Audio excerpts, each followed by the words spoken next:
Cette bataille mortelle est devenue encore plus dangereuse. Le gouvernement vous a envoyé sur une île remplie de terroristes et où la mort vous guette à chaque instant. Ils peuvent vous tirer dessus à n'importe quel moment ou bien vous faire exploser grâce à des pièges inattendus. Votre mission, tuer leur chef. Qu'est-ce que vous allez faire? Comment venir à bout de quelqu'un qui a déjà vaincu ce jeu? Je vais vous expliquer les erreurs commises, ce que vous devez faire et comment triompher de cette chasse à l'homme orchestrée par le gouvernement. Cela peut sembler être une classe de collégiens tout à fait ordinaire, mais ce sont en réalité les pires élèves du Japon. Ce sont tous des délinquants et des durs à cuire qui n'ont aucune idée qu'ils ont été sélectionnés par le plus trash des jeux, une nouvelle édition de Battle Royale. Les élèves pensent participer à un voyage scolaire, et ils s'amusent tous. Mais ils s'endorment et se réveillent plus tard dans la nuit dans un étrange endroit. Ils sont amenés dans une base militaire et jetés dans une cage entourée de soldats. Ok, donc là on peut vite deviner ce qui se trame ici. Une classe entière enlevée par le gouvernement et qui se retrouve avec un collier autour du cou, clairement on a été choisi pour nous battre jusqu'à la mort. S'échapper est impossible et paniquer ça ne sert à rien. Plus vite on élabore une stratégie, plus on aura de chances de survivre. Il y a une mine d'infos à analyser dans cette cage et nous pouvons les utiliser pour prendre l'avantage. Et pour moi, ça commence avec mes camarades de classe. J'évalue immédiatement qui parmi nous serait le plus facile à tuer. La façon dont cette blonde réagit me fait dire qu'elle ne prend pas du tout ça au sérieux, et ça signifie qu'elle ne sera pas prête à se défendre quand le jeu débutera. Ce qui fait d'elle une proie facile. Ma prochaine cible, c'est ce mec qui se plaint que son collier n'est pas très confortable. Mec, en fait t'es juste pas prêt à ce qui t'attend. Ses lunettes sont aussi un point faible. Si je les faisais tomber, il aurait du mal à se défendre, ce qui permettrait de le tuer plus facilement. L'identification de notre première cible nous donne une longueur d'avance car cela nous permet d'éliminer les joueurs rapidement.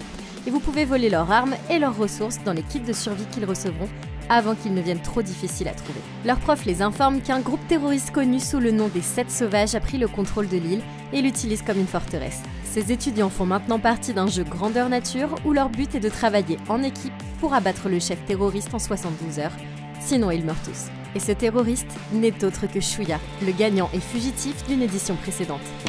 Maintenant, ça devient beaucoup plus intéressant. Nous devons combattre et tuer quelqu'un qui a déjà vaincu ce jeu mortel et qui a réussi à échapper au gouvernement pendant 3 ans. Puisque nous devons travailler en équipe, je change complètement de stratégie et je réfléchis à comment chaque personne dans cette pièce peut m'aider à rester en vie. Ces camarades que je voulais tuer sont maintenant mes meilleurs amis. J'utilise l'amitié et le travail d'équipe comme bouclier humain, aussi longtemps que je peux. Le professeur leur dit qu'ils peuvent soit joindre la partie de leur plein gré, soit rester ici, mais ils devront faire face aux conséquences. Tous les élèves choisissent de prendre part au combat, sauf un qui refuse, et il est immédiatement abattu d'une balle, laissant tous les élèves sous le choc.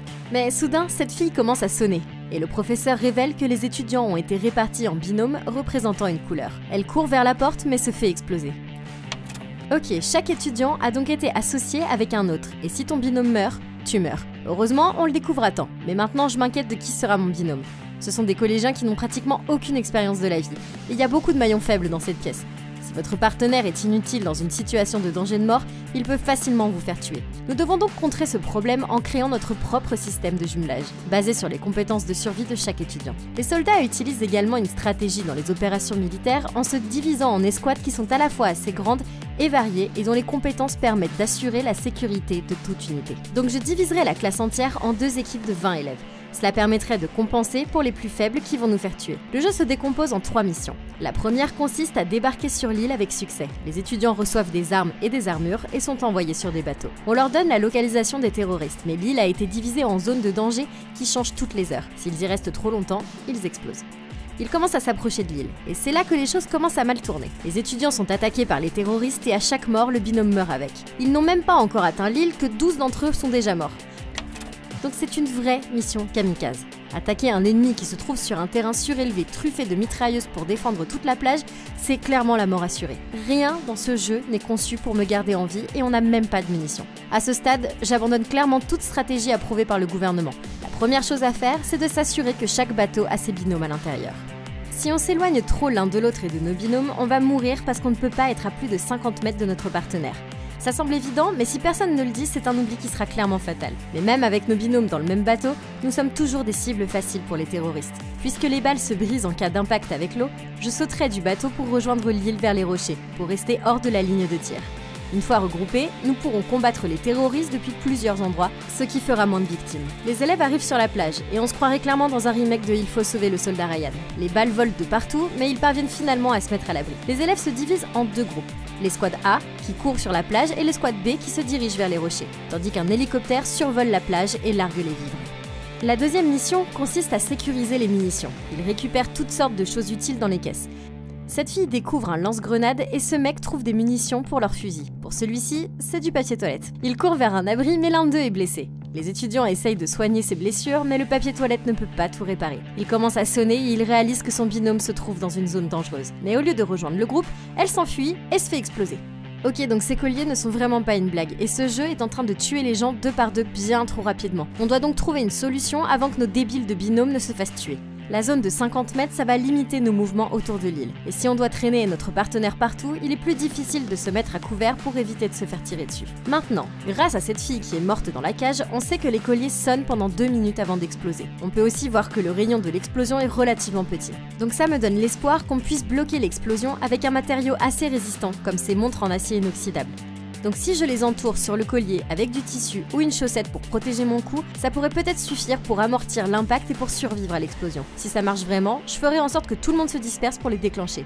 Ainsi, on pourrait se débarrasser de ces colliers de façon permanente. Avec son binôme mort, ce mec veut sortir du bâtiment et dit au groupe de continuer sans lui. Il décide de sortir pour combattre les terroristes, mais se fait tuer par un sniper ennemi.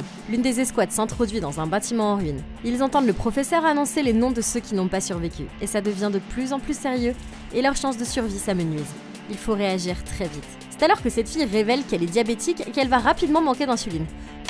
Ok, donc cette fille a une faiblesse, et même si on travaille en équipe, on pourrait l'exploiter pour le bien de tous. Il y a beaucoup de missions dangereuses qu'on va devoir accomplir pour survivre à ce jeu mortel, comme repérer la position de l'ennemi et les potentiels pièges, et personne ne voudra prendre ce risque. Certaines personnes vont devoir être poussées à faire certaines choses et nous devons travailler ensemble si on veut avoir la meilleure chance de tuer les terroristes. On pourrait lui confisquer son insuline et lui redonner seulement si elle accomplit toutes les tâches dangereuses pour nous. Ok, c'est cruel, mais ça permet de faire les choses rapidement. Il n'y a pas de pitié quand votre vie est en jeu. Et parfois, des mesures drastiques peuvent être prises pour assurer la survie de tous. Soudain, une explosion se produit à l'extérieur. Ils partent alors pour explorer les alentours. En levant les yeux, ils découvrent un étudiant suspendu à un poteau dont les jambes ont été coupées. Ils réalisent qu'il a déclenché l'un des pièges, des mines qui sont cachées dans cette zone. Il se trouve en plein milieu d'un champ de mines. Le collier de cette fille se met à biper, et les étudiants paniquent. Ils se disputent pour savoir s'il faut l'aider ou non et sont à 2 doigts de se faire exploser. Ok, le collier de cette fille a été déclenché parce que son binôme vient de mourir, et à moins qu'il trouve un moyen de stopper l'explosion, elle a clairement aucune chance de survivre. Mais se disputer à ce sujet au milieu d'un champ de mine, ça va pas du tout arranger les choses. La chose la plus intelligente à faire, c'est de lui tirer une balle dans la tête parce qu'elle risque de courir partout paniquer et de déclencher les mines. C'est aussi une mort moins tragique que de se faire exploser le cou. Je préfère quand même me faire tirer dessus par mon ami que d'être exécuté par le gouvernement. Maintenant qu'on s'est occupé d'elle, on doit sortir de ce champ de mine sans déclencher les autres. Pour ce faire, j'attache la sangle de mon fusil à la poignée afin de repérer plus facilement les fils. La sangle est trop légère pour activer la mine. Ainsi, en la tenant devant moi pendant que j'avance, elle s'enroulera autour du fil déclencheur se trouvant devant moi et je serai capable de les éviter. Je rechercherai également tous les signes que les terroristes auraient pu utiliser pour marquer leur propre piège, comme un tas de pierres ou des bâtons sur le sol. Les Vietnamiens faisaient souvent ça pour ne pas déclencher leurs mines eux-mêmes. Les sentiers et les ouvertures dans la forêt sont des endroits qui sont plus susceptibles d'être piégés, donc je les éviterai. L'autre équipe les entend crier sur la ligne de communication, et cet étudiant se précipite pour sauver son ami. Mais cette fille, Shuri, les tient en joue. Aider leur ami est cause perdue, et elle ne les laisse pas risquer leur vie pour l'aider. Moi, j'aime bien la façon de penser de cette fille. Elle réagit à la situation en se concentrant sur son objectif principal, qui est de tuer les terroristes pour gagner la partie. Revenir en arrière pour aider quelqu'un, c'est beaucoup trop risqué. Et quand les gens sont trop paniqués pour penser clairement, les menacer de mort est le moyen le plus efficace de les empêcher de faire une connerie. Il reste encore 24 étudiants, et chacun d'eux représente une chance supplémentaire de trouver et de tuer les terroristes. Il faut donc savoir comment minimiser les pertes. Retour avec la seconde escouade. Le corps de cet étudiant tombe au sol et déclenche une réaction en chaîne d'explosion. Ça ne se passe pas très bien pour eux. Et à ce rythme-là, tout le monde sera mort avant l'heure du déjeuner. La troisième mission consiste à prendre d'assaut le château et à tuer le chef des terroristes. Et ça, clairement, ça va pas être facile. La première escouade a progressé dans l'île et se bat contre une forteresse massive que les terroristes ont construite de toutes pièces. C'est très impressionnant, mais il y a un bon côté à tout ça. Cet endroit n'est pas fait de briques, de pierre ou de ciment. Ils l'ont construit à partir de bois et de fines feuilles de métal. Rien n'est impossible si on poursuit notre avancée avec une bonne stratégie pour prendre l'avantage. Ok, donc la forteresse a été installée sur une colline escarpée et ça leur donne un énorme avantage. L'attaquer de face, c'est peine perdue. Mais ça nous servira de distraction pendant que les autres contournent les remparts pour s'infiltrer. Les lance-grenades sont le meilleur moyen de percer les murs, et ils devront s'approcher suffisamment près pour y parvenir. Je leur ferai longer les côtés tandis que les autres restent en arrière et tirent à couvert. Les grenades détourneront l'attention des terroristes et les tireurs pourront avancer en toute sécurité depuis le front et prendre l'assaut du château tous ensemble. Les élèves rentrent dans la forteresse où ils aperçoivent cette petite fille qu'ils poursuivent. Mais soudain, des explosions retentissent sous l'eau, les surprenant tous. Les lumières s'allument et des dizaines d'armes sont pointées sur eux. L'un des terroristes tente de les raisonner, mais quelqu'un lui tire dessus et les deux groupes commencent à s'entretuer. 6 autres étudiants sont tués et les colliers de leur binôme se mettent à sonner.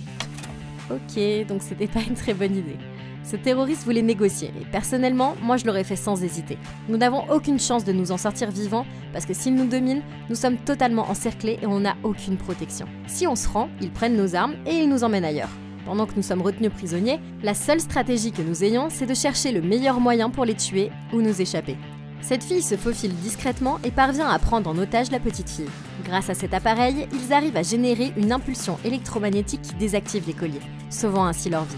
Les administrateurs du jeu sont furax. Ils s'aperçoivent que les colliers sont désactivés et ils savent ce que ça signifie. Les terroristes les ont attrapés et ils envoient des forces spéciales pour finir le travail. C'est le deuxième jour. Tous les étudiants survivants ont été désarmés et ils font enfin la rencontre du chef terroriste Shuya. Cette femme attrape une des étudiantes et commence à limer son collier pour le lui retirer. Ils ont vraiment compris le fonctionnement du jeu. Le chef se demande si ça résoudra vraiment quelque chose. Le jeu prendra fin et il n'y aura aucun moyen pour eux de continuer après ce qu'ils ont vécu. Ça doit foutre un sérieux stress post-traumatique. Mais si jouer le jeu signifie pouvoir rester en vie et regagner ma liberté, j'accepte le marché, trauma ou pas. Pour l'instant, on est dans une bonne situation, car on pourrait recevoir un petit peu de sympathie ici. Ces terroristes sont aussi des étudiants, des précédents jeux qui tentent d'échapper au gouvernement et refusent de se rendre. Ils ont donc aussi tout intérêt à nous garder en vie, car nos soldats pourraient rejoindre leur cause. Aussi tentant que ce soit de les rejoindre, ces mecs vivent dans la misère, dans une cabane de la taille d'un château.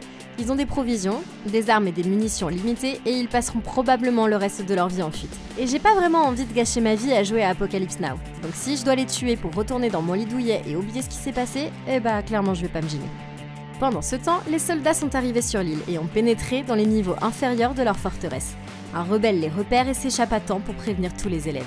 Shuya est pris en embuscade, mais il se débarrasse de tous les soldats assez facilement. Profitant de l'occasion, cette fille pointe son arme sur le chef du groupe, mais elle hésite à tirer, ce qui donne à Shuya le temps d'attraper son arme et de la traiter d'idiote au passage, pour pas avoir tiré. Et bah il a raison. Elle a gâché une occasion parfaite de mettre fin au jeu. En bas, Takuma s'énerve et commence à se battre côte à côte avec les rebelles. Les soldats appellent du renfort, annonçant que les étudiants ont officiellement rejoint les terroristes. Les rebelles ont réussi à tuer tous les soldats et Takuma prend la liberté d'achever le dernier. Ok, eh ben il a tout fait foirer. Tuer le leader, c'était notre meilleure option pour sortir de cet endroit vivant. Après cette fusillade, il n'y a aucune chance que le gouvernement nous laisse continuer à jouer le jeu comme s'il ne s'était rien passé. Mais il y a encore un autre moyen de s'en sortir sans avoir à choisir son camp. Je chercherai la côte pour trouver l'endroit où les soldats ont amarré leur bateau. S'ils ne sont pas lourdement gardés, nous pourrions peut-être en détourner un pour rentrer sur le continent. Il ressemble au Raider Zodiac F470 utilisé par la marine américaine, qui ont des réservoirs de 70 litres. Et il devait y avoir assez d'essence pour les ramener sur le continent. Les forces spéciales sont censées rentrer à la base une fois la mission terminée. Et il pourrait être difficile de trouver le chemin du retour quand même. Si on dispose de ces compétences et d'une bonne orientation, se repérer avec les étoiles, c'est une technique utilisée par les marins pour naviguer sur les mers en mémorisant la position des constellations dans le ciel. Mais les points de référence dépendent de l'hémisphère dans lequel on se trouve. Et le Japon se trouve tout au fond de l'hémisphère nord. L'étoile polaire est donc le meilleur point de référence, car c'est l'étoile la plus brillante de la constellation de la Petite Ourse, qui se trouve environ à 36 degrés au-dessus de l'horizon pour le Japon, et qui ne bougera pratiquement jamais au cours de l'année. Pour voyager vers le sud, vous devrez utiliser la ceinture et l'épée d'Orion comme point de référence, que vous pouvez localiser grâce à 3 étoiles brillantes formant une ligne depuis l'épée jusqu'à l'horizon. Vous pouvez généralement compter sur cela pour vous diriger vers le sud. C'est le 3e jour, et tous les étudiants ont été libérés de leur collier explosif. Ils ne jouent peut-être plus au jeu, mais ils ne sont toujours pas libérés de cette situation infernale. Réalisant qu'il a besoin du soutien du plus grand nombre pour vaincre le gouvernement, Shuya fait un appel international, appelant les jeunes du monde entier à se rebeller contre tous les adultes. Mais c'est alors qu'un missile frappe leur quartier général. Tout le monde court se mettre à l'abri, mais d'autres étudiants sont tués dans l'attaque.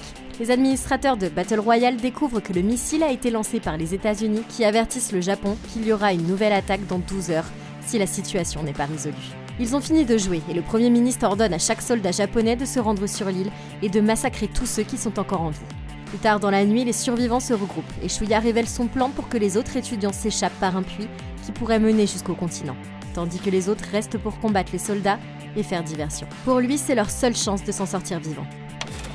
Ok, donc là ce n'est pas une très bonne idée et c'est une mauvaise stratégie. Il a raison d'être prêt à sacrifier certains de ses soldats, cela signifie que la plupart d'entre eux peuvent s'échapper. Mais il y a aussi un autre moyen de le faire qui lui coûterait moins de vie. On pourrait essayer de mettre en place des fusils à gouttes. Une tactique utilisée par les Anzac durant l'évacuation de Gallipoli, en utilisant une ficelle et des bidons d'eau. Les fusils peuvent être réglés pour automatiser la mise à feu, ce qui donne l'apparence d'un plus grand nombre de tireurs. 1 ou 2 soldats devront rester derrière pour continuer à alimenter en munitions tous les fusils. Mais c'est mieux que de sacrifier toute l'armée comme il le propose. Le lendemain matin, tout le monde se prépare à mener son dernier combat. Tous les étudiants se dirigent vers le puits pour s'échapper, à l'exception de Shiori qui reste sur place. Dehors, des dizaines de soldats s'approchent de la forteresse. Les rebelles se défendent, mais ils ne peuvent pas les empêcher d'avancer. Ok, cette bataille a toujours été perdue d'avance. Ils sont complètement dépassés en nombre, mais ils auraient pu mieux se préparer. En plus des fusils à gouttes, ils auraient pu utiliser des filets de pêche comme piège pour attraper les attaquants et les soulever dans les airs. Il serait ainsi extrêmement facile de les abattre. Une autre attaque peut aussi être utilisée. Les Vietnamiens étaient célèbres pour leur pieu punji, des trous dans le sol avec des pics de bois aiguisés très efficaces durant la guerre du Vietnam. Ils ont déjà des tonnes de bâtons ici qu'on peut utiliser. On peut facilement en aiguiser quelques-uns et creuser des trous camouflés avec des feuilles, des branches et de la terre. Les mines à fil peuvent être installées dans les embrasures de portes pour une surprise explosive pour quiconque s'y précipite et en barricadant stratégiquement certains points d'entrée. On pourrait entraîner les soldats vers les zones clés pour les piéger. Maintenant, si on était un petit peu plus créatif, on aurait pu aussi essayer d'utiliser les fils métalliques à l'intérieur de ce piano, les connecter au générateur et à la pièce et les faire passer dans l'eau avec un courant électrique. Les soldats seraient électrocutés en marchant dans l'eau et on aurait pu en tuer davantage. De plus, ces étudiants ont fait preuve d'une grande expérience dans la fabrication d'engins explosifs improvisés. On pourrait rassembler de petits morceaux de métal pour créer des bombes à fragmentation et les placer autour de la forteresse. Quand suffisamment de soldats approchent, on tire sur la bombe la plus proche et on les élimine. Si l'ensemble du plan est conçu pour donner aux étudiants le temps de s'enfuir, toute tactique visant à ralentir les soldats est considérée comme une victoire. Les étudiants entendent les combats s'intensifier et 3 d'entre eux décident d'y retourner pour leur prêter main forte. Ils ont rejoint le combat et abattent les soldats qui les attaquent, mais 2 d'entre eux sont tués. Les rebelles ont été acculés dans un coin. Cette tireuse active un compte à rebours et part combattre l'armée. Ils sont trop nombreux et elle se fait tuer. Mais elle les retient assez longtemps pour que les autres s'échappent. Shuya et les autres étudiants ont réussi à éliminer le capitaine des forces spéciales. Mais ce match à mort n'est pas encore fini. Le professeur apparaît soudainement vêtu d'un uniforme de rugby. Il est mécontent des actions du gouvernement et son collier se déclenche. Il leur dit de partir d'ici et se jette juste au moment où la forteresse entière explose. Le compte à rebours a été déclenché pour faire exploser la forteresse. Le combat continue, mais Shiori est mortellement blessé et l'île est détruite par une pluie de missiles. Battle Royale est terminé, mais les corps des 6 étudiants restants, ainsi que le chef terroriste Shuya, sont introuvables. 3 mois plus tard, ils refont tous surface en Afghanistan, et ils ont survécu au jeu mortel. Alors, qu'est-ce que vous en avez pensé? Et comment vous auriez fait pour battre Battle Royale 2? Et bien comme d'habitude, dites-le moi dans les commentaires. Merci beaucoup d'avoir regardé la vidéo, n'oubliez pas de liker et de vous abonner, et vous pouvez toujours consulter la playlist Comment battre pour plus de vidéos comme celle-ci. Et d'ici la prochaine vidéo, passez une super journée.